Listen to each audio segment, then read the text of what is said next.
Chers auditeurs de Radio Courtoisie, bonjour.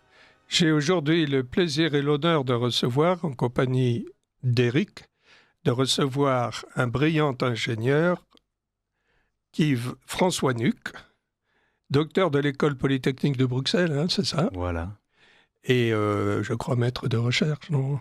Je finalise une recherche justement sur la flexibilité électrique. Voilà, et nous sommes en plein dans le sujet parce que nous allons traiter justement de la politique énergétique de la France aliénée aux intérêts étrangers et au dogmatisme écologiste. Est-ce que ce titre vous va? Oui, ça va, c'est parfait. Hein. C'est les pieds dans le plat, mais il faut. Hein. Il faut sauter à pieds joints dans le plat. Voilà, c'est ça.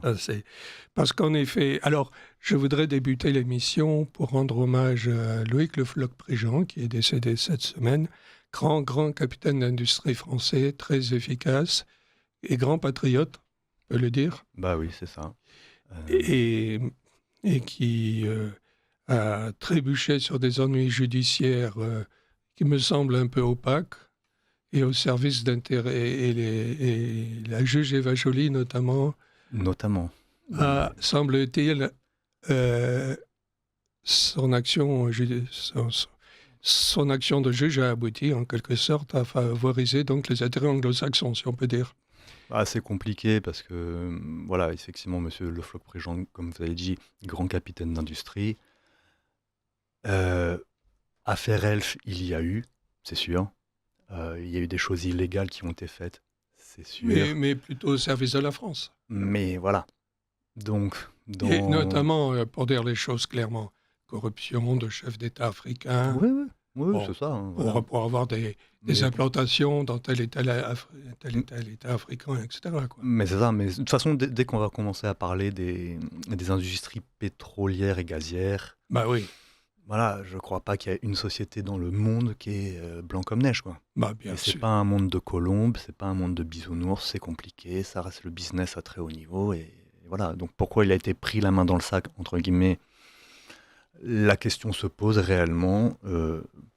Après, Madame Eva Joly a fait son travail, mais elle a eu carrière politique avec Europe Écologie Les Verts, si je me trompe pas. Oui. Voilà. Bon, la ligne directrice d'Europe Écologie Les Verts, c'est quand même dénigrement de la France, c'est aussi destruction du programme nucléaire français.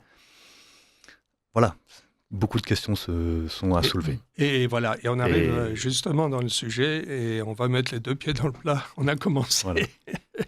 Parce qu'en effet, la politique énergétique de la France est marquée du sceau de l'absurdité, pour ne pas dire de l'aliénation, justement, aux dogmes écologistes et aux intérêts étrangers. Oui. Alors, vous parlez de la politique énergétique de la France. Oui. Alors, la première question ou précision à apporter, c'est mais... Y en a-t-il une? Y en a-t-il une? Et est-ce qu'elle émane vraiment de la France? Voilà. Ça, c'est déjà le premier point. L'autre question que ça soulève, cette question de politique énergétique, c'est viscéralement notre rapport à la démocratie. Je m'explique. Si vous demandez à gauche, à droite, à vos proches, vos voisins et tout, est-ce qu'ils sont contents de leur facture électrique? Personne n'est content de sa facture électrique. Voilà. Je pense que si on demande à tout le monde, aux jeunes, aux personnes âgées, aux personnes solitaires, aux gens vivant en famille, aux athées, aux croyants, aux blancs, aux noirs, aux arabes, aux chinois, personne n'est content. Moi, je ne sais pas, hein, avant de parler de questions énergétiques, quand tu as, on va dire, 99% de la population qui n'est pas contente, et qu'on nous dit qu'on vit en démocratie, Demos Kratos, la force du peuple, je crois que la force du peuple, là, ne s'exprime pas. Et donc, les questions de politique énergétique soulèvent immédiatement la question de la démocratie. Et ce qui est un comble, c'est qu'on est initialement au paradis de l'industrie nucléaire, électronucléaire, avec notamment le plan Mesmer qui a été remarquable. Voilà. On était suréquipé en centrales nucléaires et complémentairement en hydroélectrique. Et on est écrasé par les notes d'électricité. Oui, parce que c'est différent en fait. L'augmentation du prix de l'électricité n'a rien à voir avec notre parc nucléaire historique ou nos centrales hydroélectriques. Même de base, si vous allez sur le site internet de la CRE, donc la Commission de régulation de l'énergie, c'est l'organe officiel français qui justement qui a été mis en place suite aux directives européennes pour régulariser la dérégularisation du marché de l'électricité français. Donc il fallait un policier qui allait être aux manettes pour la dérégularisation de tout le marché interne français, pour pouvoir le mettre en mode marché commun électrique européen. Voilà. Donc si vous allez sur ce site internet-là, en cherchant un petit peu, vous allez voir qu'on peut trouver une courbe qui part de 90 jusqu'à 2023. Et ce qui est très marrant, c'est que de 1990 jusqu'à 2008, tous les prix de l'électricité en France diminuent. Donc à l'époque, il y a les tarifs bleus, les tarifs jaunes, les tarifs verts. Voilà. Tous ces prix-là diminuent. À partir de 2008, ça remonte. Or, quand on entend les gens qui nous défendent la politique énergétique européenne et donc maintenant française, ils nous disent « Oui, il y a une augmentation du prix de l'électricité parce qu'il y a eu la guerre en Ukraine. » C'est bien avant. Oui, mais 2008, il n'y a pas la guerre en Ukraine. Et ça soulève vraiment quelque chose. On dit, faut chercher. Qu'est-ce qui s'est passé en 2008 ? Il s'est passé quelque chose en 2008 qui fait que ça change la donne sur le marché électrique français. Et en fait, ça aurait pu être la crise économique, parce qu'en 2008, il y a eu une crise économique, mais une crise économique, on en a eu dans le passé, et ça n'a jamais provoqué une augmentation pendant 20 ans du prix de l'électricité. Et surtout une crise boursière d'ailleurs. Voilà, donc c'est décorrélé. Alors on peut accepter que pendant la crise boursière, pendant 6 mois, il y a une augmentation de l'électricité parce que X ou Y raison, mais structurellement, il n'y a rien qui justifiait ça. D'autant plus que quand on prend les prix de l'électricité de 1990 jusqu'à 2008, pourquoi le prix diminue tout le temps ? Le prix diminue tout le temps parce que les grands investissements qui ont été faits par le passé, peu à peu, commencent à être amortis. Donc, en 2008, où c'est l'optimum économique, on va dire, du prix de l'électricité en France, on dit, au pire, on a tout amorti, on n'a plus de remboursement et tout le bazar, au pire, ça reste stable, mais pourquoi ça devrait remonter ? Voilà. Et en fait, ce qui se passe, c'est qu'en 2008, il y a eu retranscription dans la législation française du 3e paquet de l'énergie proposé par la Commission européenne. Voilà. Et là, on est en plein dedans. Et alors, expliquons ce qu'est ce paquet.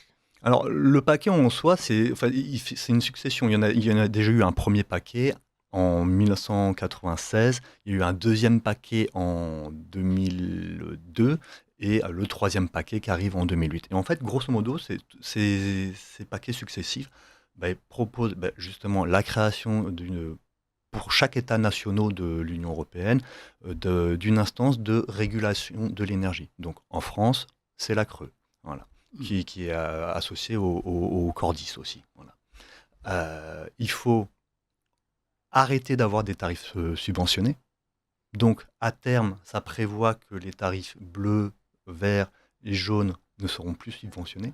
Voilà. Et donc, on aura un tarif unique, on va dire, en France. Et ça prévoit surtout, c'est l'organisation du marché de l'électricité européen. Et ça, c'est écrit dans l'article 194 du TFUE. Cet article-là dit « La mission de l'Union européenne, c'est, premier point, d'organiser le marché de l'électricité. Deuxième point, d'assurer le bon approvisionnement en énergie des États-nations. Troisièmement, de développer les énergies renouvelables. Et quatrièmement, développer les interconnexions entre les États membres. » Alors moi, je pose une question à tout le monde. Le premier point de ce traité, c'est de développer le marché européen de l'électricité. On parle de développer le marché. Le marché, c'est la bourse. C'est pas le réseau. C'est très différent. Alors nous, moi personnellement, mais vous encore plus que moi, parce que vous êtes plus vieux, vous avez vécu dans la France justement du grand EDF, capitaine d'industrie qui gère tout. Le marché électrique français, c'est un marché unique national. Les prix sont régulés par l'État. Et comme je l'ai dit, voilà, avec les investissements qui petit à petit viennent à maturité, voilà, on paye de moins en moins cher son électricité. Le réseau électrique est fait de telle sorte que vous ne pouvez pas avoir sur le réseau, donc physiquement, trop d'électricité ou pas assez d'électricité. Il faut que ce qui est produit soit consommé. Parce que ça ne se stocke pas. Parce que ça ne se stocke pas, mais surtout, la palpitation, on va dire, du réseau, c'est la fréquence. Et il faut que la fréquence du réseau reste à 50 Hz. Voilà. C'est combien? 50 Hz. 50 Hz. En Europe, aux États-Unis, je crois que c'est 60. Oui. Voilà, ça dépend de la taille du pays. En fait, suivant qu'on a un grand pays, donc des grandes distances, il vaut mieux avoir une fréquence un peu plus haute. Parce qu'il y a une déperdition sur voilà, le kilométrage. Oui. Voilà, c'est des optimums économiques qui sont calculés comme ça. Oui. Voilà. Oui. Et donc, quand on a une obligation physique, réellement physique, d'avoir production égale consommation, vous pouvez en déduire quelque chose d'assez simple sur la valeur de la denrée négociée sur le marché. Quand il y a autant de producteurs que de consommateurs, le prix de la denrée négociée, c'est un prix moyen. Oui, et assez stable. Et assez stable. D'autant plus que, vu qu'on a fait les investissements il y a longtemps, ce prix moyen va diminuer parce que les investissements pèsent moins lourd sur la dépense publique. Donc le prix va diminuer. Or, l'Union européenne, elle veut développer le marché de l'électricité. Donc le marché, c'est la bourse. C'est-à-dire la spéculation. Un marché où la denrée est toujours en équilibre, où production égale toujours consommation. Grosso modo, vous n'avez pas une énorme spéculation qui est faisable dessus. Donc, le bras armé de l'avènement de ce marché européen de l'électricité, c'est de provoquer une instabilité, soit sur la consommation, soit sur la production. Vous ne pouvez pas dire aux consommateurs, t'arrêtes, tu commences, t'arrêtes, tu commences. Donc, le plus simple pour eux, c'est de provoquer une instabilité sur la production. Oui. D'où l'avènement des énergies renouvelables. C'est ça. L'arrière-pensée, elle est là. L'arrière-pensée, je ne sais pas. Mais En tout cas, c'est clairement ça le résultat. Le résultat. C'est que pour avoir un marché dynamique, il vous faut une différence production égale consommation.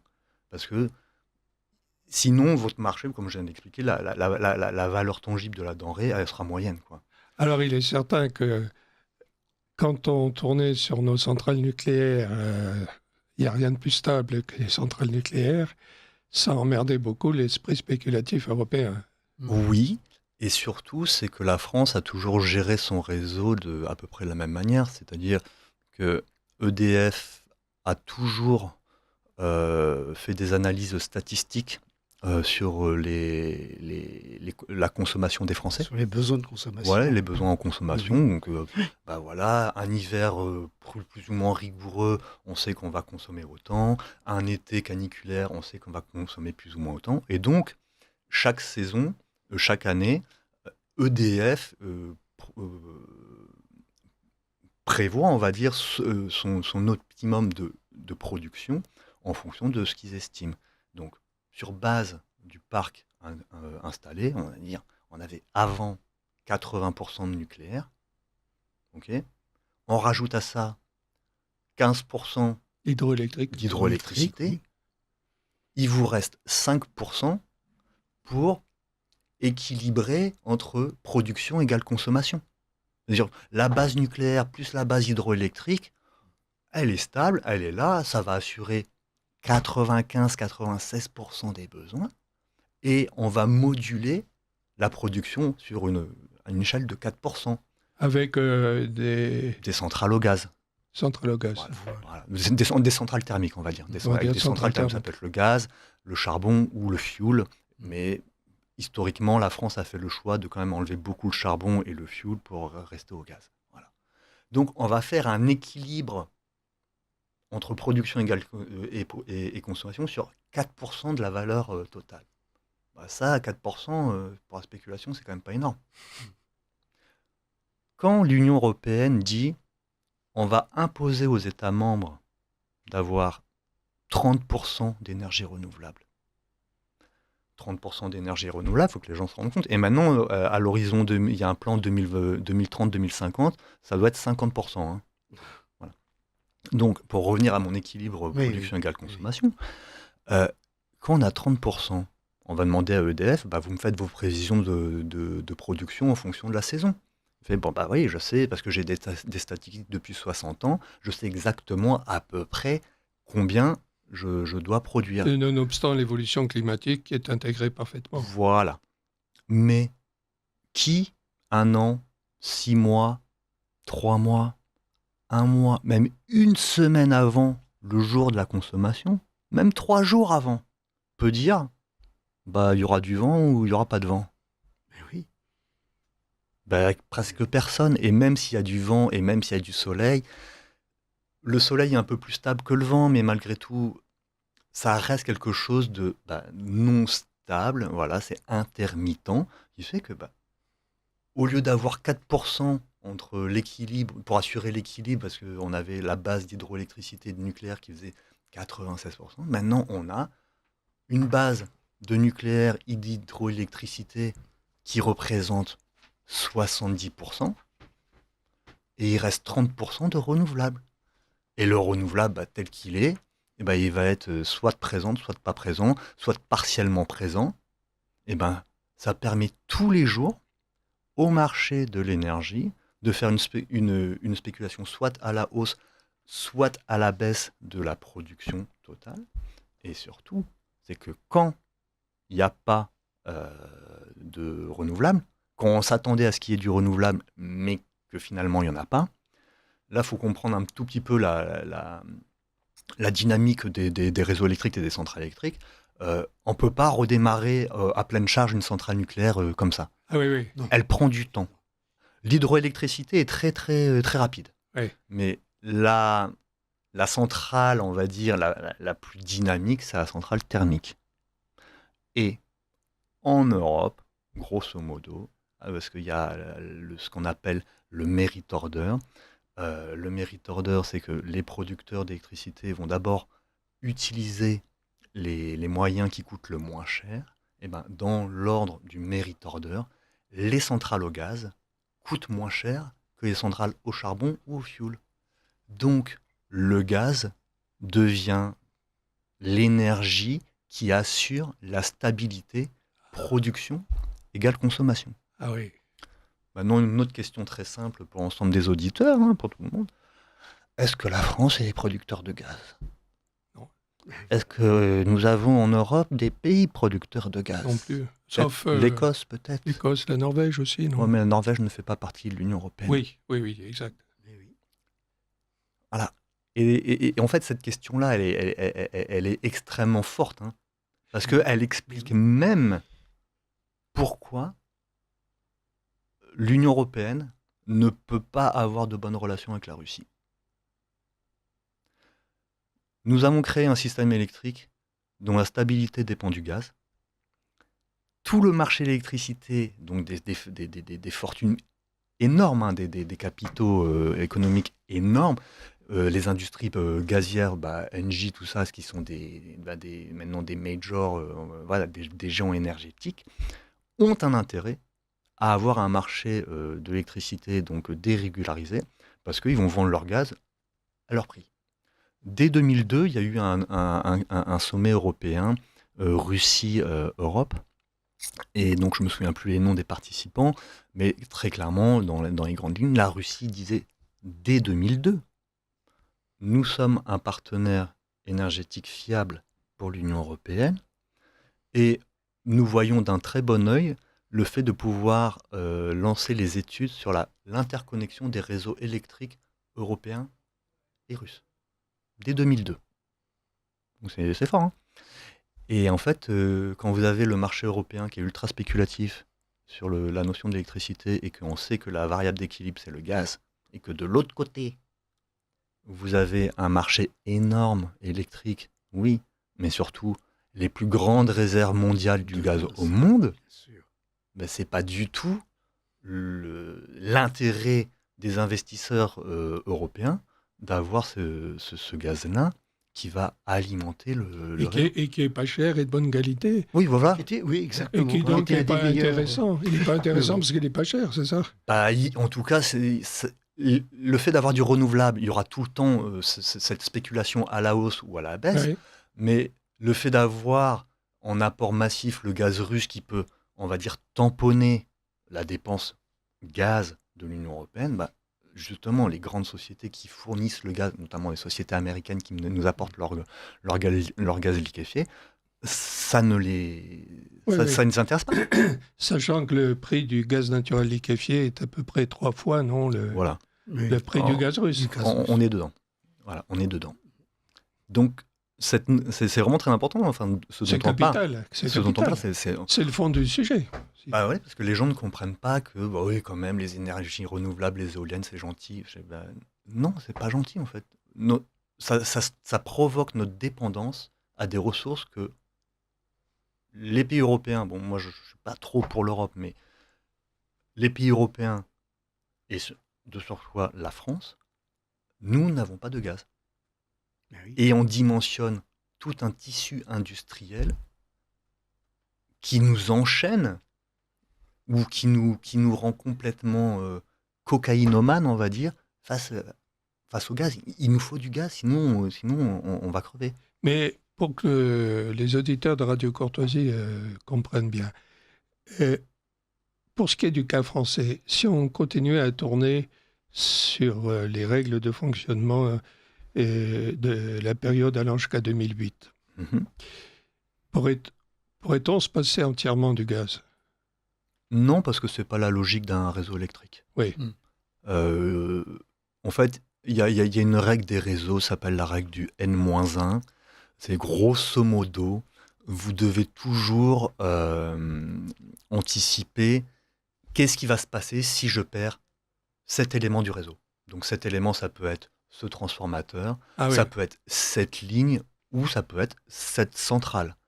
Et en fait, finalement, il vous faut de manière générale, sur l'ensemble du territoire, disséminer par-ci ou là des centrales qui sont extrêmement rapides à se connecter au réseau. Ça, c'est incontournable, ça. Bah, c'est un élément de sécurité. Ouais, c'est un élément de sécurité. Mais par contre, élément de sécurité, ça veut dire que c'est quand même des choses qui arrivent jamais.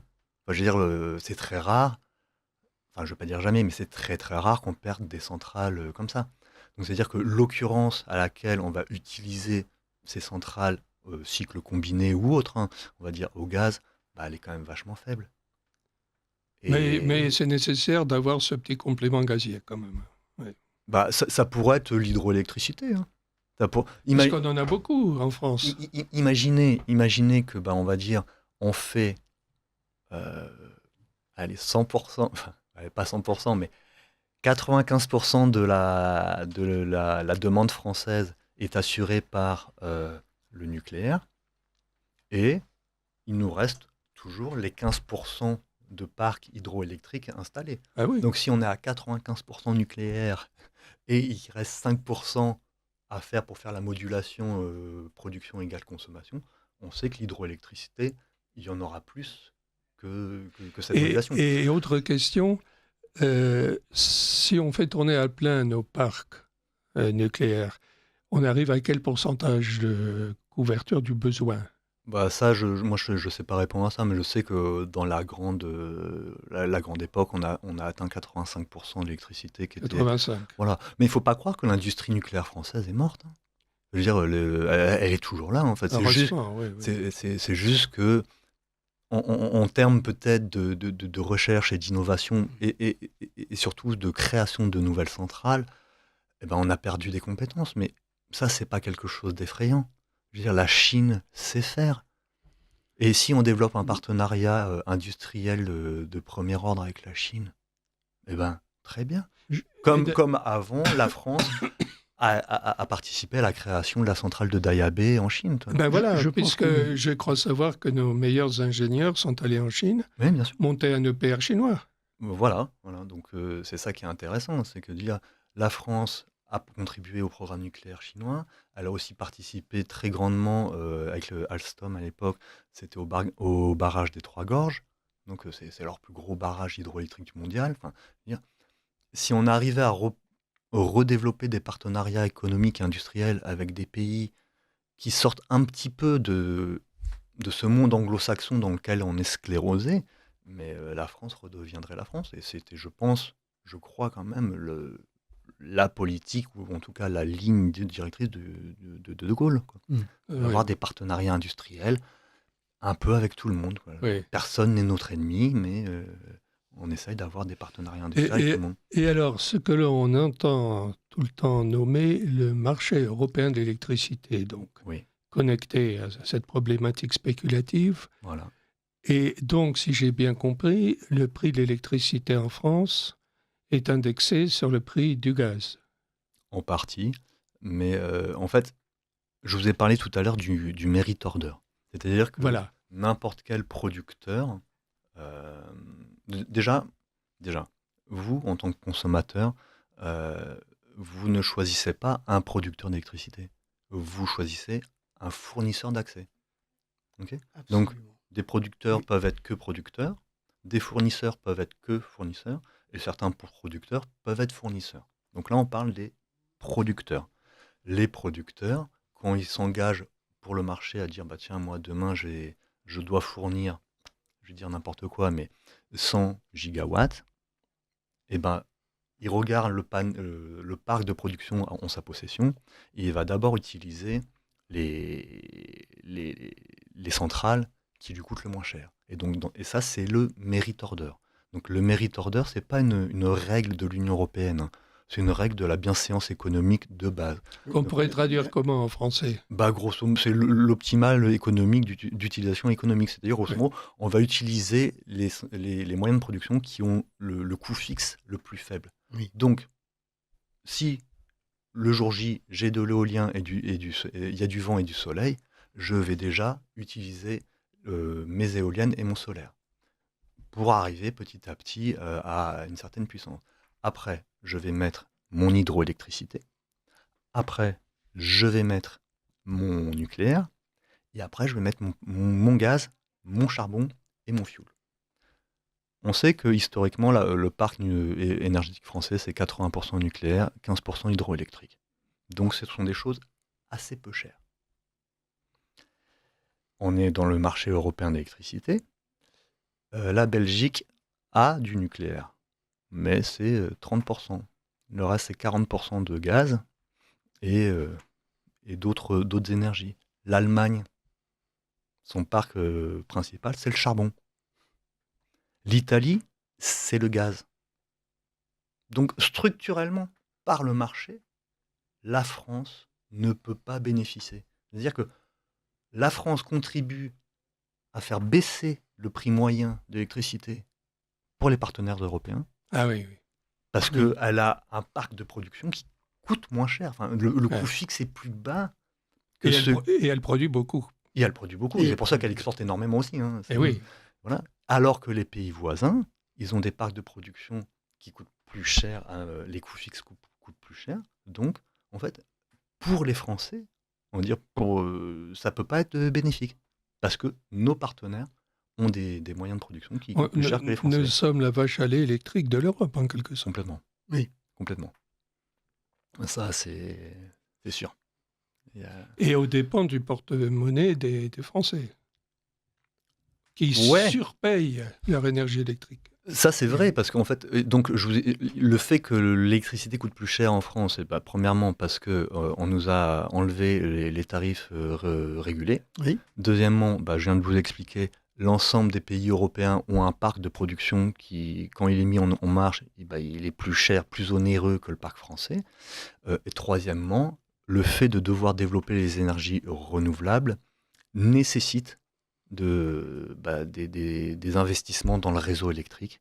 Donc, amener des lignes et tout ça, il faut le financer. Ah oui, parce qu'en plus, il y a ça, d'énormes investissements. Donc, tout cumulé, alors qu'avant, les investissements dans le parc hydroélectrique et nucléaire arriver, on veut dire, Un amortissement. voilà, amortissement, bah là, on est en train de redévelopper des gros investissements parce que bah, on nous dit qu'il va falloir passer à 50% de renouvelables. Et alors, justement, il y a aussi, je crois, la question technique que quand de grosses masses d'énergie électrique venues du solaire ou de l'éolien arrivent sur le circuit, donc on met en sordine les centrales nucléaires finalement, d'une certaine manière, On peut les moduler. on les module. La France est, je pense, le seul État au monde ou un des rares pays au monde à pouvoir moduler ses centrales nucléaires. En Belgique, État nucléaire, et en Tchéquie, État nucléaire, quand une tranche nucléaire, parce que ça s'appelle comme ça, quand une tranche nucléaire est en marche, elle est à son régime nominal. On ne module pas en Belgique sur l'électricité Et nucléaire. pourquoi on ne module pas? Bah, soit ils n'ont pas la capacité technique, soit c'est un choix de fonctionnement. Ah bon? Parce qu'en fait, avoir la possibilité de faire une modulation sur le nucléaire, d'un point de vue technique, c'est très bien. Parce que ça veut dire, bah voilà, vous pouvez vous adapter. Parce qu'en plus, c'est pas aussi rapide que, on va dire, le gaz ou l'hydroélectricité, mais malgré tout, il y a quand même un certain dynamisme au fait de pouvoir moduler la puissance nucléaire en France. Mais quand vous modulez ça, le coût fixe de fonctionnement de la centrale, il reste le même. Oui. Donc, vous dégradez l'optimum économique de votre production parce que vous faites moins de production nucléaire, alors que le coût fixe de base, il reste le même. Donc, d'un point de vue économique, le fait de moduler le nucléaire, et même régulièrement, parce qu'il y a de plus en plus de renouvelables, bah, ça dégrade aussi le côté économique. Et alors c'est un comble ça, parce que Ouais. on développe de l'éolien et du solaire au dépend de la rentabilité de nos centrales nucléaires, Ouais. par une forme de masochisme français vis-à-vis de l'Union européenne et par un processus d'aliénation de soi, si on peut dire, qui est remarquable. Hein. Alors, masochisme, je ne sais pas si c'est ça. Je pense que c'est une obligation de l'Union européenne qui Oui, l'impose. c'était une image, mais J'ai bien compris, j'ai bien compris. Mais par contre, autre question à vos auditeurs, et je pense que vous pouvez la poser à tout le monde autour de vous. Comment l'Union européenne justifie la transition énergétique? le climat. Le climat et le CO2. Oui. Voilà. Il faut lutter contre le CO2. Oui. Très bien. Maintenant, je regarde les faits.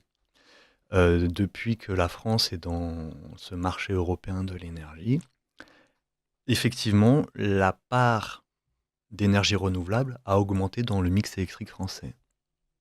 Et vous dites, bon, bah, très bien, ça c'est bien, on ne produit pas de CO2 quand on fait du renouvelable. Oui, Mais mais l'autre, le nucléaire non plus, non, on l'autre- fait pas. oui, mais justement, c'est que la part que le renouvelable a pris dans le mix énergétique français, c'est pas la part du gaz, c'est une fraction du nucléaire. C'est fabuleux, ça, oui. Et entre 2002 et 2020, ou 21, 2002 et 2021, il y a eu en France 14 créations, mises en service de centrales combinées gaz. 14. Et alors, Donc on nous dit qu'on fait la transition énergétique pour éviter les émissions de CO2, et on voit très clairement dans le cas français que oui, la part du renouvelable augmente au détriment de la part du nucléaire. Et comme il faut compenser le renouvelable quand il n'est pas là, il est compensé par le gaz, d'où les créations. Et on le voit aussi que la part du gaz augmente dans le mix énergétique français, d'où la création de 14 centrales au gaz en France. Mais alors, qu'on comprenne bien, nous les profanes, on pourrait plutôt, à ce moment-là, mettre à l'écart le gaz et utiliser le nucléaire quand il faut faire des appoints. Oui, mais en fait, C'est là encore une fois, c'est cette notion de dynamique, Oui, de dynamisme, de réactivité, de d'accord. réactivité. Le Une gaz centrale au gaz, c'est un peu comme réactif. voilà, Oui, oui, C'est ce que d'accord. vous disiez tout à l'heure. c'est un oui, peu comme oui. une voiture. Oui, oui. Oui, oui. Vous appuyez sur l'accélérateur, ça part. Oui, d'accord, c'est Le ça. Oui. C'est nucléaire, ça l'explication. Oui, Oui. oui, c'est oui, pas oui, oui. C'est ça. l'explication. Et il faut bien comprendre aussi, c'est que des instances de marché, c'est tous les quarts d'heure. Hein. Tous les quarts d'heure, il y a des instances de marché, notamment sur le marché spot, Ah oui. Apex Spot, donc c'est le marché à court terme. Oui. Tous les quarts d'heure, il y a des... Ouais, Ah oui, il faut être très réactif là. voilà. Donc on vend, enfin des producteurs vendent de l'énergie et des fournisseurs achètent l'énergie tous les quarts d'heure. Tac, tac, tac, tac, tac. Ah Ah oui. oui, c'est hyper réactif. Et c'est quelque chose par rapport justement à la réactivité du nucléaire, que en un quart d'heure, le vent change beaucoup, le solaire change beaucoup. Et donc, il faut quand même être en accord avec, enfin, il faut avoir une cohérence par rapport à la réactivité du marché. Le nucléaire n'a pas cette réactivité-là. Oui, oui, je comprends. Et d'ailleurs, c'est aussi une vraie question, ça. On nous dit, oui, vous pourrez choisir votre fournisseur d'énergie, donc d'électricité, donc c'est plus démocratique. Oui, très bien. Mais moi, je m'en fiche de choisir mon fournisseur. Moi, je choisis mon producteur. Hmm. Parce que tous les fournisseurs vont s'abreuver, entre guillemets, se Bien sûr, fournir oui, bien sûr. sur la bourse.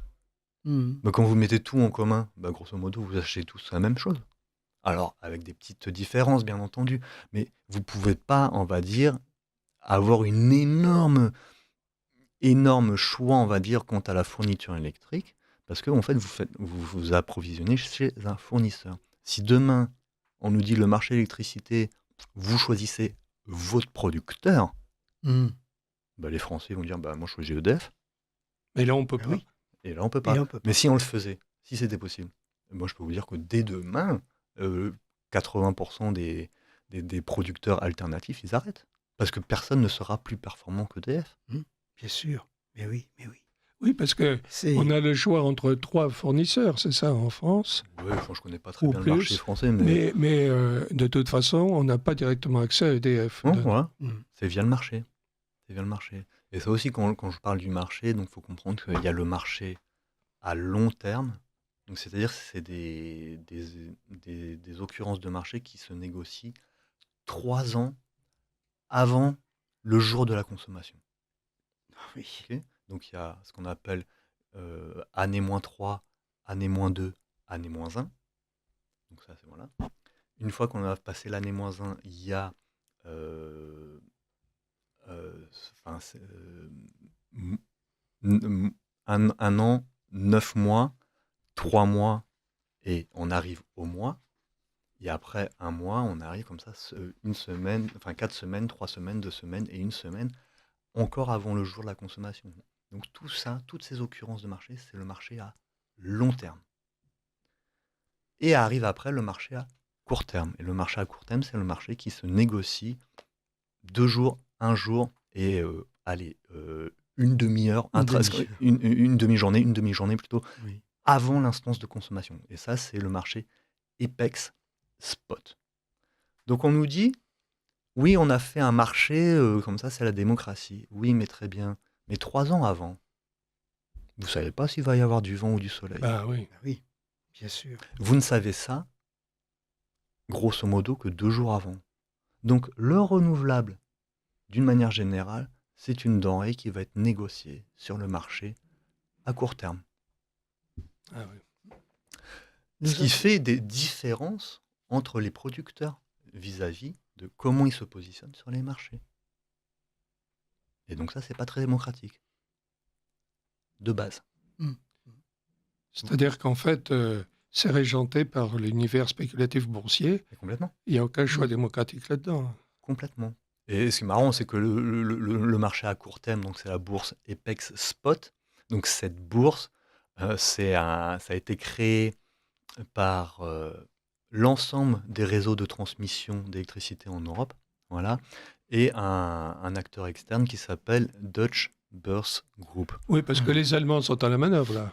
Donc, Apex Spot est détenu à 51% par le Deutsche Börse Group, donc un groupe financier boursier allemand, et 49% de Apex Spot est détenu par l'ensemble des gestionnaires de réseaux de transport d'électricité.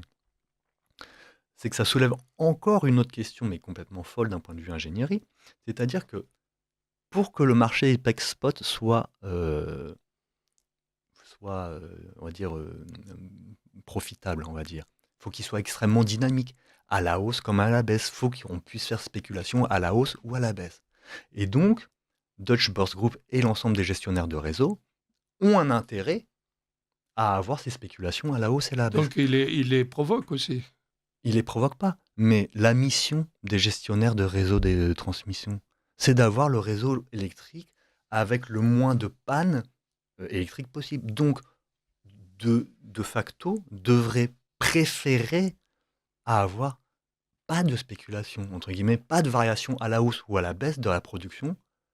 Et donc, c'est là qu'on se rend compte quand même, on marche un petit peu sur la tête, c'est qu'ils commencent à jouer très sensiblement avec la sécurité du réseau électrique pour assurer le dynamisme du marché électrique. Mhm. Et donc, il y a une opposition entre le réseau et le marché. Et ce qui est complètement fou, c'est que justement, les gestionnaires du réseau d'électricité possèdent un intéressement à cette bourse dont le marché provoque justement les fluctuations à la hausse ou à la baisse sur le réseau. C'est complètement dingue. Oui. Alors, ça nous amène, ça justement, aux pannes d'électrique du Portugal et de l'Espagne qui ont eu lieu il y a un peu plus d'un mois, je crois. Oui. Ouais, Alors, comment ça s'explique dans ce contexte? c'est compliqué. Parce que c'est compliqué. J'ai fait un papier sur Stratpol pour en parler. Moi, j'avais regardé un peu comme tout le monde, mais attends, qu'est-ce qui se passe normalement dans un blackout d'un réseau électrique? C'est qu'il y a un événement réseau. Tout à l'heure, j'ai parlé de la loi du N-1, c'est-à-dire que en cas de souci, on a forcément un système qui peut compenser, je sais pas, la perte de cette ligne, ou alors faut qu'il y ait une redondance des éléments réseau pour que justement on ne se retrouve pas dans une situation de blackout. Quand en France, c'était dans les années 1999, il y avait eu l'énorme tempête qui a balayé la France, Mhm. il y a des zones entières de la France qui s'étaient retrouvées dans le noir, mais on s'est expliqué pourquoi. Et Oui. lignes à haute tension. Des lignes avaient volé, voilà, on a un élément réseau concret. On sait expliquer. La panne de l'Espagne et du Portugal, donc j'ai regardé des gens qui ont accès à des données dont moi j'ai pas accès, et ils disent, mais avant, avant le début des premiers délestages sur le réseau, on a vu, genre 3 heures avant, des oscillations de fréquence en Espagne et au Portugal qui ne vont pas au-delà des seuils admissibles d'oscillation de fréquence, mais qui sont juste inexplicables. Et pourquoi inexplicable? Parce qu'on ne sait pas d'où ils viennent. Il n'y a pas de déviation par rapport enfin, sur la centrale, on va dire le réseau électrique espagnol en lui-même, ça n'aurait pas d'incidence, mais quand on compare le début des déviations de fréquence en Espagne et au Portugal, on voit bien que par rapport justement à la fréquence de référence qui était celle de l'Allemagne et de la France, on voit bien que ça part en sucette. Mais alors, si je comprends Mais bien, on découvre des problématiques nouvelles, là, je pense que qu'on oui. ne connaissait pas, Je pense que oui. sur le plan technologique. Ouais, je pense que oui. Et finalement, il y a eu ces fameuses déviations de fréquence qui ont été résorbées. Donc, bon, situation réseau à peu près stable en Espagne et au Portugal. Et à un moment, c'est vers 11 heures, bam, premier délestage. Donc déjà, on perd genre, c'était 2000 mégawatts de solaire. D'un coup, paf, on perd Quand 2000. vous dites premier délestage, ça veut dire rupture d'approvisionnement. Oui, on déconnecte, on va dire. C'est des centrales qui se déconnectent. Voilà, qui se déconnectent. Donc, à ce moment-là, quand on perd les 2000 mégawatts Et pourquoi elle se déconnecte, là? il n'y a pas eu d'explication. Il n'y a pas eu très certainement phénomène de surtension. Ah oui. Sur tension. Très certainement phénomène local de surtension, mais il n'y a pas eu d'explication. À la surtension.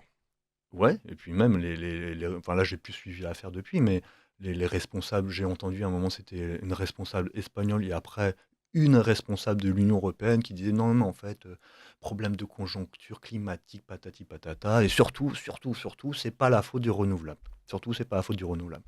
Alors que Mais alors, la surtension est-elle pas due à un surplus d'énergie solaire, par exemple, qui non, souvent, déboule sur le circuit non, ça peut être vraiment dû à un problème climatique, effectivement. C'est genre avec le soleil, Oui.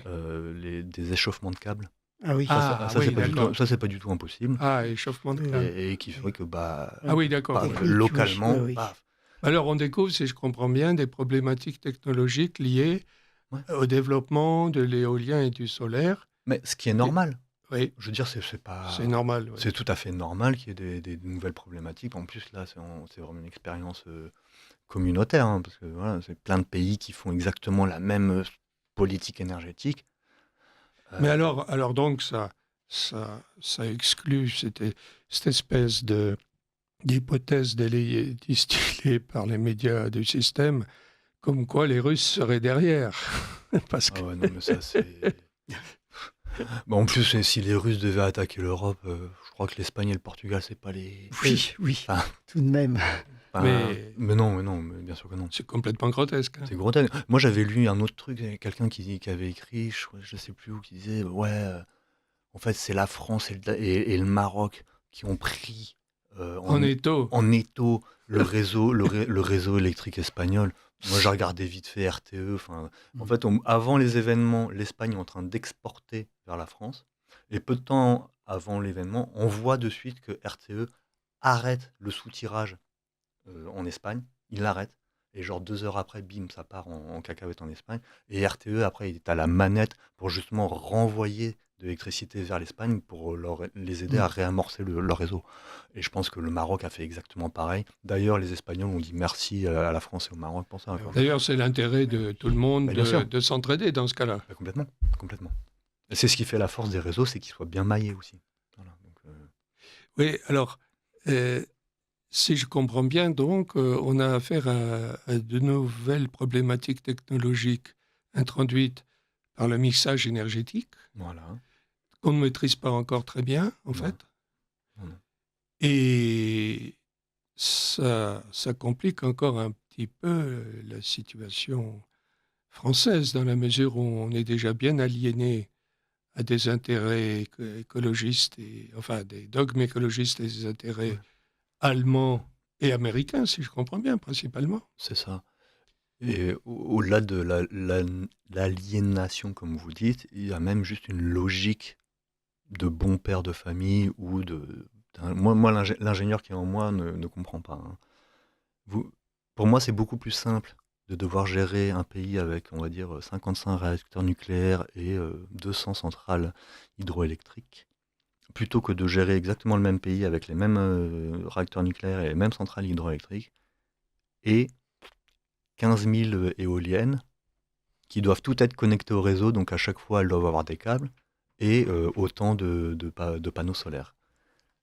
Ça complexifie la chose pour faire la même chose, sauf que la même chose que l'on fait, c'est moins stable, et surtout, ça nous force à consommer du gaz que nous n'avons pas. Et là encore, le dogmatisme écologique, pour moi, il marche sur la tête, parce qu'on nous dit vraiment c'est contre le CO2, alors que ça montre réellement que bah non, ça consomme du CO2. On produit du CO2. Eh oui, eh oui. Donc il faudrait que les écolos soient au moins plus honnêtes, dire bah non, nous on n'est pas contre le CO2, on est contre le nucléaire. Mais alors, Et pourquoi sont-ils contre le nucléaire? Bon, je pense que la grande question, enfin la grande problématique derrière, c'est quand même bah, quand Tchernobyl a explosé, ça a fait des dégâts quand même assez colossaux. Et la peur des radiations, la peur des pollutions des sols, on va dire, avec tout ça, Et avec les déchets nucléaires, oui. avec les déchets nucléaires. Mais c'est se voiler la face que de dire que le nucléaire pollue. Bah, Dire qui ne pollue pas déjà. Au Et- contraire, l'utilisation des déchets nucléaires aujourd'hui, la reconsommation des déchets nucléaires Pourrait. évite une pollution. Oui, mais la France est assise là sur 60 ans de déchets nucléaires, on va dire, ça a été stocké, entre guillemets. Il y a maintenant des nouvelles technologies nucléaires, notamment les réacteurs à sel fondu, Oui. les réacteurs à sel fondu, qui ont cette capacité de reconsommer les déchets. Mais alors, du coup, par les inhibitions écologistes sur le nucléaire, on a enrayé les recherches sur ces nouvelles filières, non? Rayer la recherche scientifique, non, il y a toujours eu. Alors peut-être qu'il y a moins de recherche. Enfin, c'est pas peut-être, c'est sûr, il y a moins de recherche parce que Et moins d'investissement, et surtout. moins d'investissement, voilà. C'est que EDF, je pense que financièrement a été étranglé, mais vraiment étranglé, notamment avec la fameuse loi scélérate de l'AREN, donc l'accès régulé à l'énergie nucléaire historique, ça étrangle EDF. Et il faut quand même savoir que EDF n'est pas un développeur de réacteurs nucléaires. EDF, c'est un exploitant de centrales. Et donc le but d'EDF, alors EDF peut participer à la construction, parce que forcément il faut harmoniser tout le bazar, mais le but d'EDF n'est pas de construire des centrales en fait. Le but d'EDF, c'est d'exploiter ces centrales.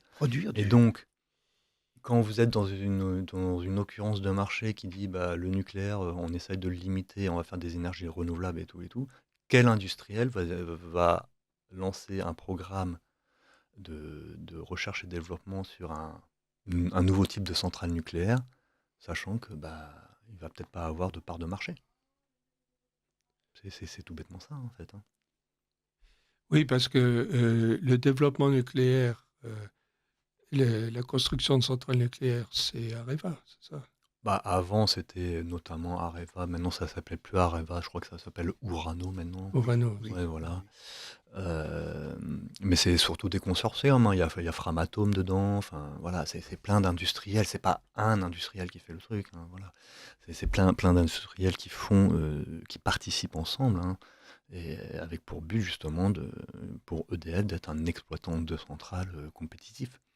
Et on peut dire, alors vous allez me dire si c'est exact, que l'écologisme ambiant a beaucoup freiné les recherches et les créations de nouvelles filières nucléaires qui notamment fonctionnent en recyclant les déchets et qui, du même coup, annulent la problématique des déchets. Oui, mais même au-delà même de l'écologisme, moi je suis quand même pour la science, mais la vraie science, arrêter la recherche de technologies sur le nucléaire sous prétexte de dogme d'écologie, mais c'est une absurdité.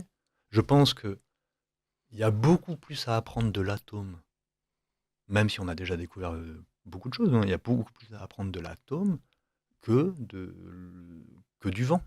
Alors je sais que là, les Français ont développé une nouvelle éolienne, une nouvelle forme d'éolienne sans pales et tout. Sans pales. Sans pales, il n'y a pas de bruit. Mais comment ça peut marcher sans pales? C'est un truc vibratoire en fait, c'est plus un truc vibratoire, mais voilà. Donc c'est très bien, moi je suis très content qu'ils développent de nouveaux moyens. Mais pourquoi arrêter justement ce genre de recherche nucléaire qui, je pense, a beaucoup... Enfin, il y a des pans entiers de la science qui nous échappent. Dans la matière, dans le rayonnement et tout, alors que dans les énergies éoliennes, le vent, c'est ce que c'est du vent. Voilà. Alors, cher François Nuc, nous allons passer une annonce et reprendre le cours de notre conversation. Très bien. Culture, économie, société, politique. Pour répondre aux défis qui nous attendent, Radio Courtoisie donne la parole à ses auditeurs. Vous aussi, donnez votre avis sur l'avenir de votre radio. Bâtissez avec nous la prochaine grille de programme. Participez à notre grande enquête en allant sur enquête.rc.fr. Et pour recevoir notre enquête par la poste, demandez-la par courriel à secrétariat@rc.fr ou téléphonez au 01 46 51 00 85. Chers auditeurs, vous écoutez Radio Courtoisie, le libre journal de la crise, dirigé par Laurent Arthur Duplessis, qui reçoit aujourd'hui Monsieur François Nuc, docteur de l'École Polytechnique de Bruxelles et ingénieur. Le thème de cette émission est le suivant: la politique énergétique de la France aliénée aux intérêts étrangers et au dogmatisme écologique. Nous avons un certain nombre de messages qui nous sont arrivés, et des remarques et des questions d'auditeurs. Ok, allons-y. Le général de Gaulle, un premier auditeur, auditeur, je dis bien, le général de Gaulle a donné son indépendance énergétique à la France Avec l'Union européenne, nous sommes dans une dimension internationale mondialiste. L'énergie n'appartient plus aux Français, mais à des décideurs internationaux qui prennent des décisions à notre place. Peut-on, et là la question, peut-on revenir en arrière et comment ? Alors oui, on peut revenir en arrière, mais c'est vraiment un choix politique qui appartient aux Français. Le seul moyen de revenir en arrière, c'est de sortir du marché européen de l'électricité.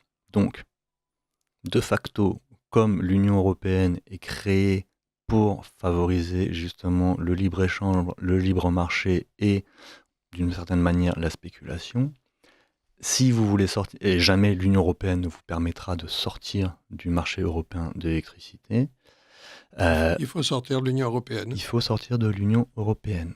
Et donc, vous devez voter, messieurs, dames, les Français, pour un ou une candidat qui propose la sortie unilatérale de l'Union européenne. Moi, j'en connais un, mais voilà. Oui. François Asselineau. François Asselineau. François Asselineau, oui, Voilà. tout à fait. Alors que vous l'aimez ou que vous l'aimez pas, hein, c'est Oui, le oui, seul c'est le seul qui est Oui, oui. droit dans ses bottes sur cette question. Oui, Voilà. et qu'il a toujours été. Voilà. Oui, absolument, absolument. Alors, d'autres messages. Une autre auditrice, oui, non, plusieurs messages. Une autre auditrice nous dit quel est le moyen de lutter contre les compteurs Linky, imposés par la régulation de l'énergie, délibération de la Commission de régulation de l'énergie prise en 2025. Les personnes non équipées devront payer une taxe fixée tous les 2 mois. Quelle est la valeur juridique de ces délibérations ? Ben, vous ne pouvez pas lutter. Vous habitez dans un pays qui s'appelle la France, il y a un régulateur, le régulateur régule. Donc là, le régulateur, en l'occurrence, c'est la Commission de régulation de l'énergie. Voilà, c'est régulé, c'est régulé. Vous ne pouvez rien faire. Voilà. Vous voulez dire qu'on n'échappe pas au compteur Linky, donc. Ouais. C'est leur volonté, hein, donc ils vont l'imposer à tout le monde. Hein. Bah oui, absolument. Moi, je vais en Belgique on n'a pas ça, mais les compteurs intelligents, dits intelligents, arrivent petit à petit. Mais je connais que quand même, je reconnais que la force de l'État central français est quand même plus puissant que le fédéralisme belge. Si la France veut l'imposer, la France va l'imposer. Donc vous ne pouvez pas vous y opposer. Voilà. Et Parce que normalement, quand on a signé un contrat initial avec EDF, on ne peut pas se voir imposer un nouveau contrat. Non, mais justement, il faut garder votre contrat en fait. Voilà. Ne déménagez pas, gardez votre contrat et voilà. Et voilà, c'est ça la parade. Oui. Voilà, c'est ça la parade. Voilà, donc pas déménager, oui, c'est ça. Je me souviens, il y a 2 ans, quand j'ai commencé mon travail de recherche à l'ULB, je travaillais je recommençais en parallèle un travail en France, en Aveyron, vers Millau. Et justement, là, j'ai pas acheté un appartement, je louais mon appartement. Et donc, il a fallu ouvrir mon compteur et tout.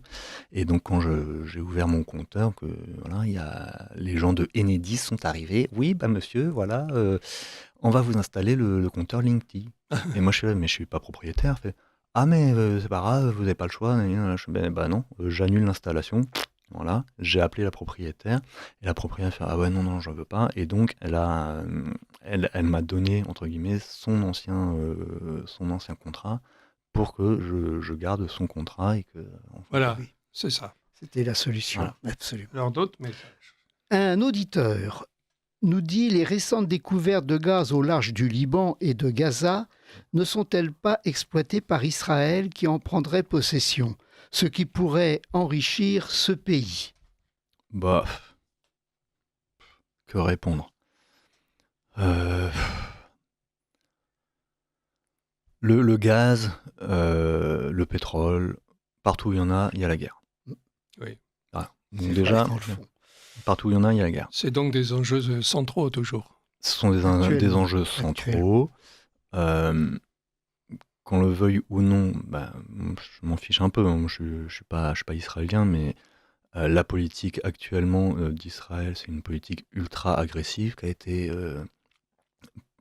condamnée par l'ONU. Quelles sont les raisons derrière ? J'ai vraiment la haine du peuple palestinien, de l'exterminer, je ne sais pas. Je crois que derrière, il y a des enjeux un peu plus grands. Il y a les champs gaziers de la zone d'expansion économique au large de Gaza. Mais bien sûr. Bien sûr. Et je pense que ça, c'est quelque chose de plus crédible pour justifier un tel massacre, on va dire. Bien sûr. Et d'ailleurs, je fais une parenthèse, c'est que sur ce que j'ai dit précédemment, les écologistes qui veulent arrêter le nucléaire parce que le nucléaire, entre guillemets, il y a les déchets, mais qui veulent des éoliennes et qui nous forcent à consommer le gaz, ça c'est une vraie question à avoir pour le futur ministre de l'énergie qui serait indépendant. C'est-à-dire que le futur ministre de l'énergie devrait s'attacher à faire en sorte que la France ait des moyens de production électrique qui le dédouanent du pétrole et du gaz. Et ça, c'est possible, oui. Oui, et on aurait donc une politique nationale beaucoup moins belliqueuse qu'elle ne peut être actuellement. Et ça, c'est fondamental. Hein. C'est d'un point de vue géostratégique, s'arracher au pétrole et au gaz, ça va vraiment limiter le côté bellicisme de la politique. Oui. Parce qu'actuellement, on est vraiment tous Européens des drogués et on a besoin de ce gaz. Et on va le payer à n'importe quel prix. Et s'allier avec des pays dont on se moque totalement de la politique, ou la manière dont ils ont acquis de ces ressources. Alors d'autres ? Oui, un dernier message qui vient d'arriver. Un auditeur qui nous dit il n'y a pas plusieurs producteurs en France, il n'y en a qu'un, EDF, qui a le monopole total de la production d'électricité. Non, parce que tout à l'heure, j'ai parlé des fameuses 14 ou 15 centrales au gaz qui ont été créées, là, entre 2002 et 2022. Il y en a qui sont opérées par Engie, d'autres qui sont opérées par Total. Ah oui. Bah oui, d'accord. Voilà. Donc, voilà. Et l'hydroélectrique est uniquement opérée par EDF ? Alors, les très grands barrages, certainement. Oui. Mais il y a une volonté de l'Union européenne de privatisation des installations hydroélectriques en France. Et de quoi dépecer l'État français et la souveraineté française ? En partie, la souveraineté peut-être pas, mais en tout cas que l'État français puisse être amené à vendre, entre guillemets, les bijoux de famille. Voilà. Parce que, alors, je ne sais pas s'il y a je ne sais pas s'il y a une limite sur la taille des installations hydroélectriques qui peuvent être vendues, mais si on parle des grands ouvrages d'art, des grands barrages, mais attends, ce serait quand même intolérable que ça puisse être exploité par, je sais pas, l'allemand Vattenfall ou l'espagnol Iberdrola. C'est incongru. C'est quand même les impôts des Français sur 3 générations qui ont financé ça. C'est ça. Donc ça appartient aux Français. C'est ça. Alors des messages viennent d'arriver, nous allons peut-être les lire. C'est une auditrice cette fois-ci. Est-ce que notre invité a des informations intéressantes sur le développement pratique des découvertes de Gérard Morand sur le traitement des déchets, prix Nobel de physique? Déchets nucléaires ? Moi, j'imagine. Oui. Non, moi je ne connais pas. Je ne pourrais pas répondre à cette question. Parce que est-ce qu'il y a vraiment un problème avec les déchets nucléaires ou est-ce que c'est fantasmé ? Tant qu'on ne savait pas quoi en faire, d'une certaine manière, on peut se dire, mais effectivement, si je continue tout le temps à consommer du réactif nucléaire et à devoir le stocker, se pose quand même la question du stockage. Où est-ce que je vais le stocker? Pendant combien d'années? Parce que la demi-vie de certains... On parle de demi-vie de certains déchets, c'est quand même 5000 ans. C'est quand même pas rien. Par contre, si effectivement on peut être amené à utiliser ces déchets pour produire de l'électricité, la France est...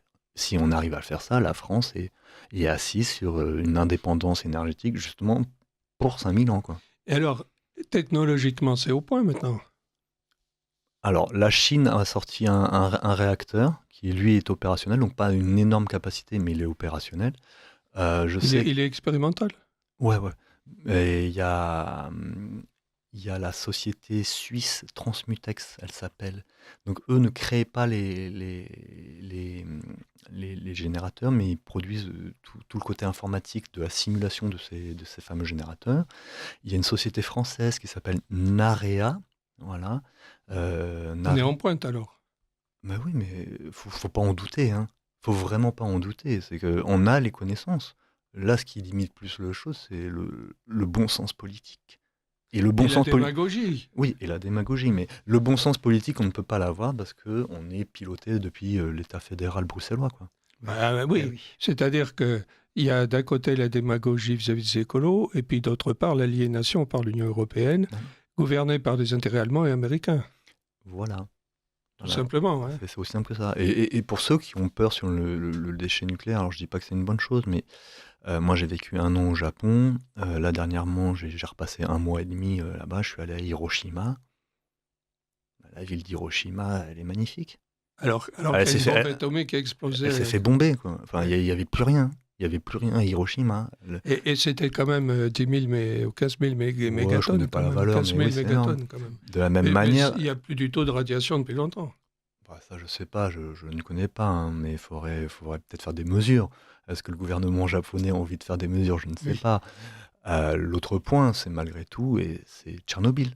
Donc ok, Tchernobyl, il y a eu un nuage effroyable, il y a eu plein de mutations génétiques chez des gens et chez du bétail, hein, partout en Europe, on est d'accord. Partout en Europe. Ouais, je me souviens, il y avait des bergers justement du Larzac et tout qui se retrouvaient avec des chèvres mais complètement difformes, avec deux esprits. Ah oui. Ah oui. Ouais, il y a Non, eu la ça. frontière n'a pas arrêté le nuage. Non, non, la frontière n'a pas arrêté le nuage. Mais malgré tout, vu que Tchernobyl est devenu une zone de non-droit ou de non-présence pour l'être humain, ben, les animaux, la végétation a reconquis totalement Tchernobyl. Donc, Et le on côté voit qu'il y a une vie animale prospère, non? est végétal. Et végétale. Végétal, oui. Donc, le côté radioactivité, ça détruit tout. Ah, une bombe, oui, ça va tout vitrifier. Mais est-ce que la radioactivité détruit tout? D'autant plus qu'on a vu maintenant qu'il y a certains champignons et même bactéries. Et c'est Qui encore bouffent plus... les radiations. Voilà. Pas la radiation, mais le rayonnement. Le Voilà. rayonnement. Et donc, des champignons, on savait que ça existait. Mais des bactéries, ça c'est essentiel. Enfin, d'un point de vue, je parlais tout à l'heure de la recherche sur la matière et tout. D'un point de vue biologique, des bactéries qui se nourrissent de rayonnement. Et la nature C'est incroyable. réagit très vite Voilà. et prend des contre-mesures très vite. Voilà. Alors que si vous comparez l'exploitation gazière et l'exploitation pétrolière, là où elles sont passées, la nature ne repasse pas. Ah oui. Ça fait des cavités. C'est détruit. Hein. Je veux dire, les industries pétrolières, c'est détruit. Alors, moi, j'ai pas d'action chez le nucléaire ou quoi que ce soit. Je suis juste un ingénieur de réseau électrique. Je me rends compte que finalement, il y a une énergie qui nous permet d'avoir une stabilité et un coût bas d'électricité, et l'autre énergie qui nous amène à la guerre avec le monde entier parce qu'on n'a pas les ressources. On n'a pas les ressources. Mais oui. Alors, d'autres messages. Absolument. Un auditeur qui revient justement sur cette problématique, la solution ne serait-elle pas de surdimensionner le nucléaire pour avoir une marge de sécurité, de transformer l'excédent momentané en hydrogène stocké pour alimenter des centrales de secours et de supprimer le gaspillage des renouvelables? Ouais. Mais c'est une très bonne question. Moi, je me suis souvent posé la question, mais que devrait faire pas un ministre de l'énergie, parce qu'un ministre dépend d'un gouvernement et que tous les 5 ans ça change, mais on va dire un connétable à l'énergie. Voilà. On dit qu'il a un poste sur 20 ans, qu'il a une vision stratégique.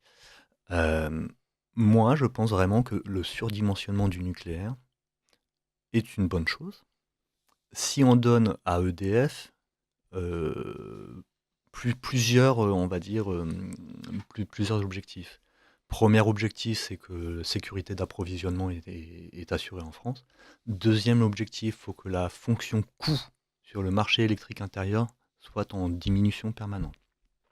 Troisième objectif, il faut que la fonction exportation de l'électricité soit optimisée. Parce que j'imagine que si la France redevient la France, peut-être que les autres pays vont rester dans leur délire énergie renouvelable et que donc ils seront ravis de consommer l'électricité de France.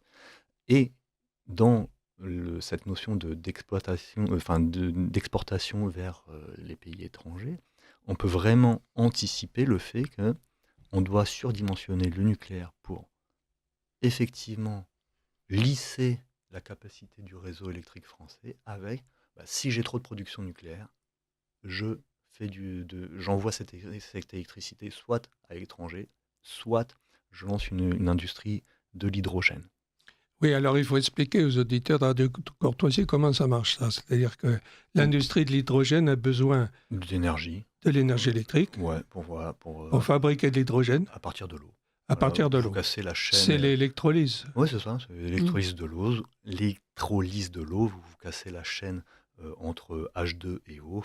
Eau d'un côté, H2 de l'autre. Et l'hydrogène ne pollue pas. C'est produit à partir de l'eau. Voilà, c'est une énergie ultra propre. Voilà. C'est produit à partir de l'eau et quand vous allez le brûler, vous allez faire de l'eau. Parce que pour la combustion de l'hydrogène, vous allez remettre ensemble le O2 et H2 et donc ça va faire un moment... Et on peut avoir maintenant des bus avec moteur à hydrogène, etc. Oui, je pense que ça existe, parce qu'il y en a qui sont sortis. Il y en a qui sont sortis. Voilà. Oui, absolument. On a maîtrisé l'explosivité de l'hydrogène pour les moteurs, quoi. Ouais. Mais en plus, c'est au-delà de ça, c'est que moi je comprends pourquoi Engie et Total sont tellement vent debout, haro contre EDF. Parce que si vous donnez à EDF cette capacité, et donc à l'État français, non pas l'État, mais à la nation France, cette capacité d'avoir un parc nucléaire extrêmement compétent, performant, ça veut dire que la nation France va pouvoir produire son hydrogène. Donc, les transports français, c'est bon, il n'y a plus Total, c'est fini. Oui, Voilà. bien sûr. Déjà. Deuxième point, vous pourriez même dire, parce qu'il y a quand même des vrais problèmes avec l'accès en eau potable, dire, tiens, mais pourquoi, dans une certaine mesure, j'utiliserais pas l'excédent d'énergie nucléaire pour faire de l'évaporation d'eau et récupérer cette vapeur d'eau pour la distiller. Comme ça, j'enlève les polluants. En fait, il y a des choix industriels qui peuvent être extrêmement larges. Considérable. Oui. Alors là, on est intriqué dans un petit monde, mais en fait, l'auditeur a totalement raison de parler de l'hydrogène. On va parler aussi, si vous voulez, des crypto-monnaies. Oui. Cet auditeur, d'ailleurs, après cette question, nous envoie quelques minutes après un autre message. Les écolos sont contre le nucléaire, car le nucléaire ne peut appartenir qu'aux États-Unis. C'est aussi simple que cela. Ce n'est pas un hasard si la propagande antinucléaire est partie de l'Allemagne de l'Ouest. Ce n'est pas un hasard si certains pays ont qualifié ces ONG d'agents étrangers, mais une nécessité de défense. Les accidents de Tchernobyl et de Fukushima sont dus à des décisions politiques aberrantes, non pas à des problèmes techniques. Elles ne sont que des prétextes faciles. Voilà sa remarque. Alors donc... Bon, juste avant de vous m'interrompre, je parlais des crypto-monnaies. Je disais donc le Bitcoin est en train de devenir un des assets les plus forts capitalisés dans le monde entier. Pour produire du Bitcoin, il vous faut des calculateurs. Et donc de l'électricité. Oui. Donc de l'électricité. Considérable. On nous parle de l'intelligence artificielle. Ça fonctionne avec des serveurs. C'est de l'énergie, donc de l'électricité. Donc voilà. Donc le monde de demain, monétaire, décentralisé, l'intelligence artificielle va fonctionner à l'électricité. Bon, posez-vous une question. Vous voulez savoir si ça fonctionne avec un système stable qui vient de chez vous ou alors qui est sous perfusion de gaz que l'on n'a pas. Voilà. Avec des consommations notamment nécessaires pour les rafraîchissements, le refroidissement. Voilà. Après, sur la question du surdimensionnement du parc nucléaire français, alors oui, c'est possible par rapport à la consommation des Français, ça c'est possible de le surdimensionner, mais on doit toujours garder à l'esprit justement le refroidissement. Si on fait des centrales nucléaires classiques, le phénomène le plus limitant des centrales, c'est le refroidissement. Et c'est pour ça d'ailleurs que le prix de l'électricité augmente l'été. Souvent, parce que c'est pas parce qu'on consomme l'air climatisé, c'est parce que justement, des fois, on est amené à ne pas utiliser ou à moins utiliser les centrales nucléaires. Et l'hydroélectrique lui-même, quand c'est sec l'été, voilà, ça diminue aussi. Et c'est ça, c'est limite ça, la plus grosse pression qui règne sur le réseau électrique français, c'est l'eau. Voilà. Donc la canicule. Donc la canicule d'une certaine manière. Ah oui. Et là, on achète à l'étranger. Là, on aussi. achète à l'étranger, sur certains pics. Ouais. Oui, là notre souveraineté électrique est un peu plus réduite par les canicules, en fait. Voilà, ou même les grandes périodes de froid aussi, hein, parce que dans les grandes périodes de froid, des fois, on dit on va importer un peu d'électricité pour passer une pointe. Et Parce puis, que là, on consomme plus. voilà, on consomme plus. Les climatiseurs l'été, ça augmente pas beaucoup la consommation. Si, ça augmente la consommation. Enfin, je veux dire, mais c'est pas le facteur le plus important qui met. En fait, le climatiseur augmente la consommation, mais le fait d'avoir l'eau des rivières un peu trop chaude diminue la production, on va dire. Donc le climatiseur joue sur la consommation, et si les rivières sont trop chaudes, ça joue sur la production. Donc c'est deux choses différentes. Voilà. Mais ça va arriver à la même conséquence, c'est qu'il faut toujours avoir cet équilibre production égale consommation. Oui. Donc l'un influe l'autre. Et alors les écolos aussi, ils ont un thème, c'est de dire, ah oui, mais alors vous réchauffez les rivières en refroidissant les centrales et vous nuisez aux petits poissons, à la nature. C'est vrai. Mais c'est depuis combien d'années qu'on maîtrise de ça, en fait? Ça fait 60 ans que EDF opère des centrales. Alors oui, on a perdu de la vie marine dans les rivières, je pense que tout le monde peut le dire, mais c'est pas dû à l'eau chaude qui a été reversée. C'est les nitrates des agriculteurs. C'est beaucoup de choses. Voilà, Oui. c'est beaucoup de choses. C'est empêcher le fait que les poissons puissent remonter. Enfin, Oui. c'est tout bêtement, moi quand j'étais petit en Picardie, j'avais dans mon jardin, on voyait régulièrement des salamandres. Les salamandres de nos jours, qui on voit?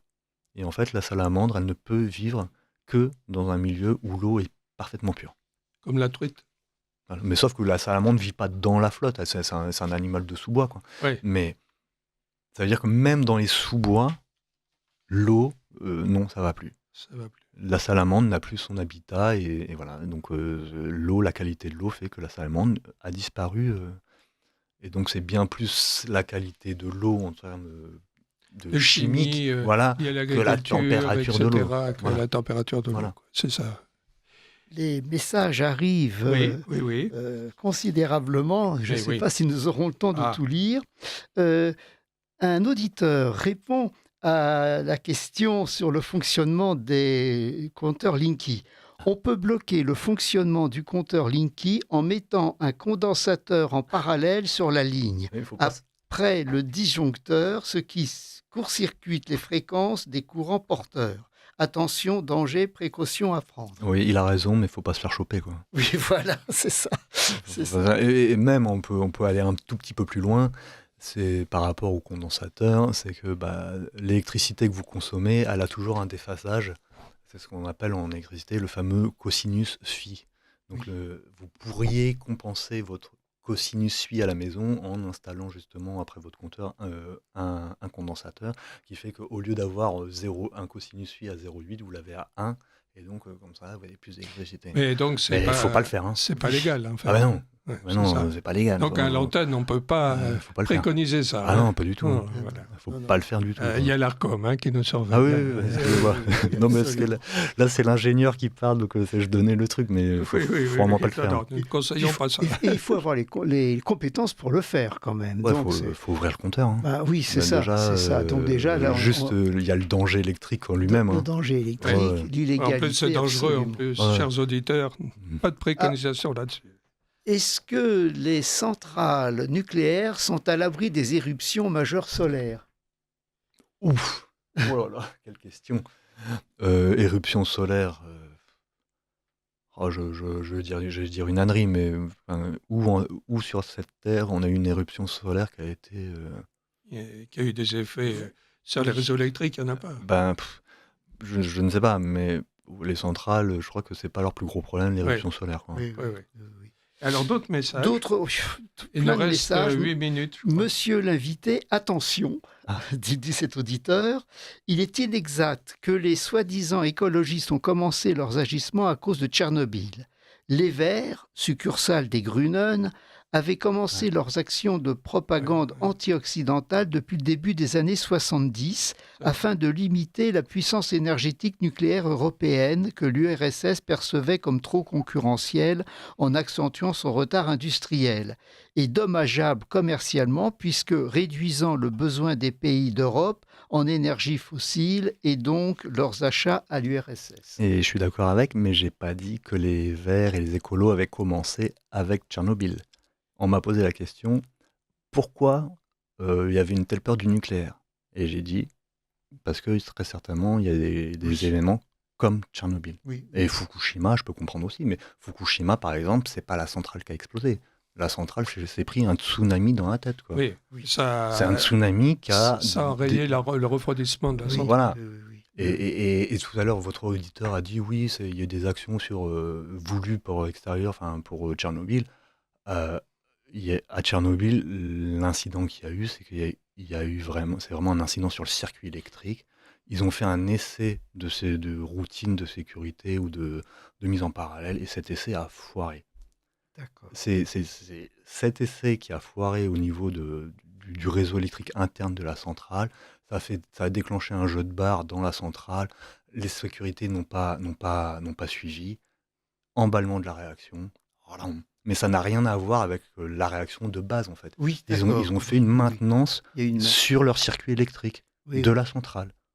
Oui, je comprends. Donc, après, ça reste le fonctionnement de la centrale, mais voilà, depuis qu'il y a eu Fukushima, par exemple, maintenant, ils essayent de diviser justement les circuits de refroidissement de toutes... Ah oui, on a tiré les enseignements de tout ça. Voilà, donc on apprend. On apprend, C'est comme ça. Alors, d'autres messages. Oui, encore un.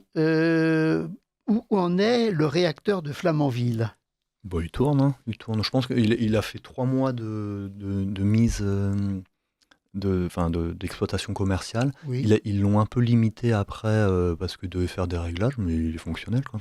Ouais. Après, effectivement, ça a pris du temps, mais voilà. Et donc l'amortissement maintenant est en cours, parce qu'on a dit oh là là, les surcoûts, etc. Je vais vous faire, dans un article que j'avais fait sur Stratpol, j'ai comparé le Danemark et la Finlande. Parce qu'ils ont à peu près la même population, donc 10 ou 11 millions d'habitants. C'est pas la même taille, mais ils ont une industrie à peu près pareille. Le Danemark, c'est un des champions du monde de l'énergie renouvelable. Et on voit la quantité d'émissions de CO2 par mégawatt produit au Danemark. En fait, c'est 500 grammes, 400 grammes, 300 grammes. Et en Finlande, c'est la même chose. À partir du moment où la Finlande a mis en service sa centrale nucléaire, l'émission de CO2 de l'ensemble du pays est passée de couleur marron à couleur verte. Ah oui. Vous voyez. Voilà. Nous n'aurons pas le temps de tout lire, mais encore des questions arrivent. Bonjour messieurs. Super Phoenix, message de Françoise. Super Phoenix n'est pas le réacteur destiné au réemploi des déchets nucléaires, mais Arabelle a été vendu par Macron aux USA. Oui. Qui va en profiter? En fait, le but est de dissoudre ou tuer ce qui reste de la France. Je ne sais pas, mais en fait, dans la vente d'Arabelle aux États-Unis, il faut quand même garder en tête, c'est que c'est la part que Bouygues possédait dans Alstom qui a été vendue. Donc c'est quand même une société française qui a voulu se décharger de son actionnariat chez Alstom. Un banquier d'affaires, M. Macron, était là, entre guillemets, et on va faciliter ça avec d'autres acheteurs. Pourquoi il n'y a pas eu un veto de l'État français à ce moment-là pour dire, mais attendez, d'abord, on va demander aux financiers français ou des grandes industries françaises, peut-être même EDF. Mais comme j'ai dit tout à l'heure, EDF, c'est un exploitant de centrale. C'est pas un industriel qui fait des turbines. Mais l'État pouvait. Mais il y avait moyen. Et c'est surtout ça qui est scandaleux, en fait. Ah oui, c'est surtout ça qui est scandaleux. C'est même ignoble. Dire que c'est les États-Unis, encore, peut-être que les États-Unis ont vraiment fait, parce qu'ils ont capturé Frédéric Pierlucci, il l'a mis en quartier de très haute sécurité aux États-Unis. Et ils ont fait un chantage. Il fallait qu'il se déclare coupable. Voilà. Donc c'est compliqué. Voilà. Nous allons pas pouvoir tout lire, vu le temps qui nous reste. Encore un message. Messieurs, on parle abondamment de la présence et de l'impact du gaz de schiste provenant des USA. On présente parfois cette part comme étant écrasante dans les coûts de l'énergie en Europe et en France. Qu'en est-il sérieusement au réel de cette part, s'il vous plaît? Alors non, oui, le gaz de schiste contribue à augmenter, mais c'est le gaz tout court qui contribue à augmenter le prix de l'électricité en France. Je vous ai dit, ce qui fait vraiment l'augmentation du prix de l'électricité, parce que voilà, c'est le fait que tous nos voisins européens ont un parc de production d'électricité qui coûte plus cher que le parc de production français. Voilà. La France a été obligée d'arrêter ses tarifs réglementés. Voilà. Et comme on nous impose le fait d'implanter de nouvelles énergies renouvelables, il faut développer les infrastructures réseau et ça a des coûts astronomiques. Donc le gaz qui vient des États-Unis, qui vient de Norvège ou d'ailleurs, c'est juste un petit plus, quoi, on va dire, sur la facture générale. Quoi. Et cette marge que pourrait dégager la France de cette production part à subventionner les pays d'Europe, les autres pays d'Europe. C'est sûr que ça aide à maintenir des prix acceptables pour le reste des pays européens. Alors, encore d'autres messages. Il nous reste 1 minute 27. 1 minute 27, oui, nous n'aurons pas le temps de tout lire, malheureusement. Oui. Bonjour, où en est le projet ITER international? Alors le projet ITER, grosso modo, c'est faire la fusion du Soleil, voilà. Ça se passe à Cadarache. Il en est que c'est un consortium international de très grande ampleur. Je pense que c'est une impasse, industrielle. Par contre, d'un point de vue recherche, il y a plein de choses qui sont étudiées. Ça prépare l'avenir. Voilà. Mais ITER en lui-même, il ne faut pas s'attendre à grand-chose chez ITER, très certainement. Sur le court terme, en tout cas, non. Non. Voilà. J'ai encore d'autres messages. Avant tout, un grand merci. Il ne faut pas oublier de dire que ce que dit Rockefeller, on tient les nations par l'énergie et les peuples par la famine. Entièrement d'accord. Oui. Et c'est pour ça que la souveraineté française repasse par la maîtrise de son énergie. Et encore une fois, moi j'ai dit, tant qu'on est dans l'Union européenne, pas de souveraineté énergétique. Donc, les auditeurs, à vos âmes et conscience, votez pour des gens voilà. qui veulent sortir la France de l'Union européenne. Soit faire la France, soit faire l'Europe, faut choisir. Donc, il n'y a qu'un homme politique futur candidat, c'est François Asselineau qui préconise la sortie de l'Union européenne. Merci à Martine pour la prise des messages très nombreux. Merci monsieur. Merci à vous. Merci François Nuc et bravo. Au revoir.